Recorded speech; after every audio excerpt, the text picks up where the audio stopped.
Throughout the Gospels, Jesus uses parables, analogies of sorts, to share the good news.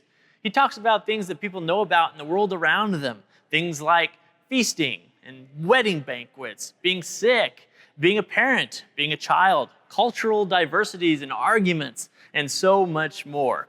And Jesus shares these things so that regardless of people's level of faith or experience with the scriptures, they can still come to know and to hear the good news in a new way. And that gets me thinking about our world today. What are those things in our world around us that people of faith or people of no faith to speak of might be familiar with?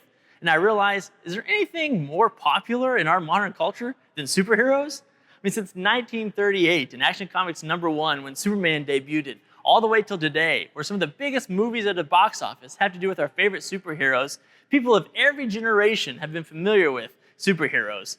When we dress up as them during Halloween, we read comics to our children, and let's be honest, who among us hasn't put on a makeshift cape and pretended that we could fly? And then when we stop and examine these stories, we realize that many of the themes in our favorite comic books, some of the beat-by-beat stories, are taken straight out of the Bible.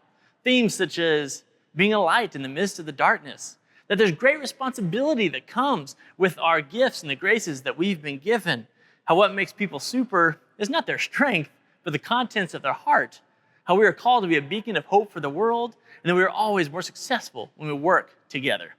My name is Pastor Kyle of the Church of the Servant, and I want to invite you to join us throughout the month of June as we examine some of pop culture's most famous superheroes and discern what makes them heroic may also be what makes us faithful. See you soon.